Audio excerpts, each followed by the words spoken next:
Sur la Bible déclare ceci en 3 Jean, le verset 2. Il dit, bien-aimé, je souhaite que tu prospères à tous égards et sois en bonne santé comme prospère l'état de ton âme. Il dit, il souhaite, celui qui parle, l'apôtre Jean écrit une lettre à un homme qu'on appelle Gaius. Gaius était un ancien de l'église. Et il écrit à Gaius, il dit à Gaius, je souhaite que tu prospères, que tu sois en bonne santé et que tu prospères à tous égards, comme l'état de ton âme.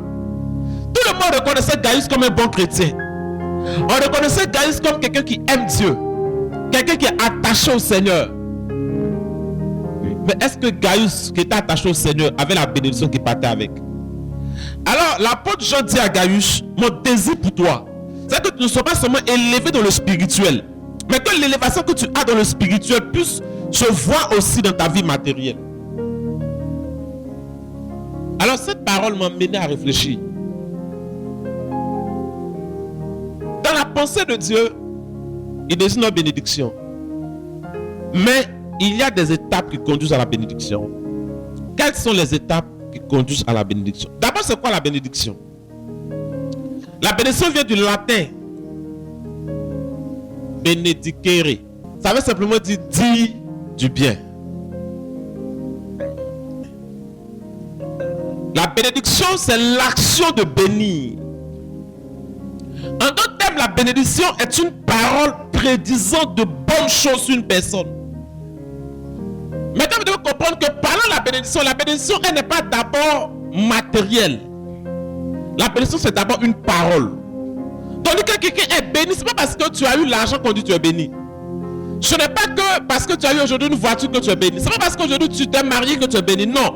Ces choses sont la matérialisation de la bénédiction. Mais la bénédiction elle-même est une parole. La Bible déclare que nous sommes bénis de toutes sortes de bénédictions dans les lieux célestes en Jésus.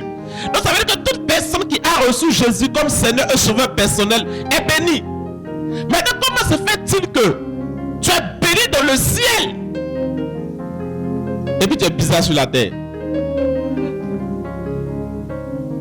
Donc la bénédiction, c'est d'abord une parole. Maintenant, vous devez comprendre que cette parole va se matérialiser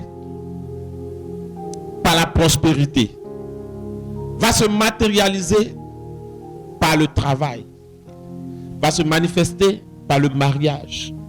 La bénédiction, avant d'être matérielle, elle est d'abord spirituelle par les paroles. C'est la dimension à laquelle tu es béni dans le spirituel qui se matérialise. C'est pourquoi les gens qui ne sont pas profonds spirituellement ne peuvent pas être bénis. Je vais vous dire quelque chose. Regardez autour de vous et analysez. Soyez honnêtes. Tous ceux qui ont une certaine dimension dans le monde matériel ont des racines profondes dans le monde spirituel. Il n'y a jamais quelqu'un qui est élevé, qui est simple. Jamais. C'est pourquoi beaucoup ne sont pas élevés.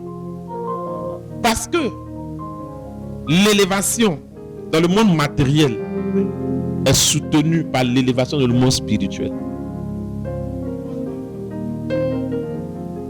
C'est ce qui fait que quelqu'un peut avoir une seule table devant sa maison, construire un immeuble, et puis toi tu as 10 magasins, tu ne peux même pas payer ta maison à la fin du mois. La première des choses que vous devez noter, l'homme a été créé pour manifester la bénédiction. L'homme a été créé pour manifester la bénédiction. Nous-mêmes, en tant qu'hommes, on a été créés dans la bénédiction et on a été créés pour manifester la bénédiction. La deuxième fois où le mot béni a été employé, c'est lorsque l'homme a été créé. La première fois, c'est lorsque Dieu avait créé les animaux, les poissons et autres. Lorsqu'il avait créé le règne animal, il a béni le règne animal. Et la deuxième fois où il a béni, c'est lorsqu'il a créé l'homme. Genèse 1, verset 27 à 28. Dieu créa l'homme à son image. Il le créa à l'image de Dieu. Il créa l'homme et la femme. Dieu les bénit et Dieu leur dit, soyez féconds, multipliez, remplissez la terre, l'assujettissez. Et dominez sur les poissons de la mer, sur les oiseaux du ciel et sur tout animal qui se meut sur la terre. La première chose que Dieu fait lorsqu'il crée l'homme, c'est de le bénir. Donc tu as été créé pour être béni et pour manifester la bénédiction. C'est pourquoi je lève la main et je prie pour toi. Je refuse tout vent contraire à ta bénédiction dans le nom de Jésus. Vous savez, le problème de beaucoup de chrétiens, ils sont prêts à accepter ce que Satan dit et prêts à refuser ce que Dieu dit de leur vie. La monnaie d'échange dans le monde des esprits, c'est la foi. La monnaie d'échange dans le monde spirituel, c'est la foi. Ce qui permet à Dieu de courir avec toi, c'est ta foi.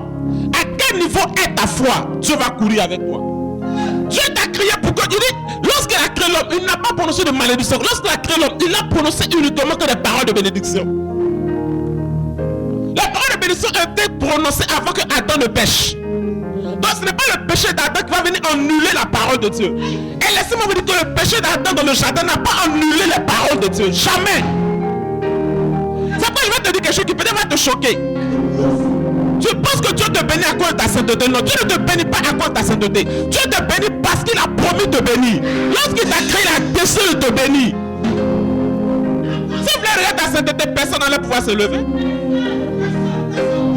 Si vous voulez regarder ta sainteté, tu n'allais même pas avoir tes 3 repas par jour. Il te soutient, il prend soin de toi.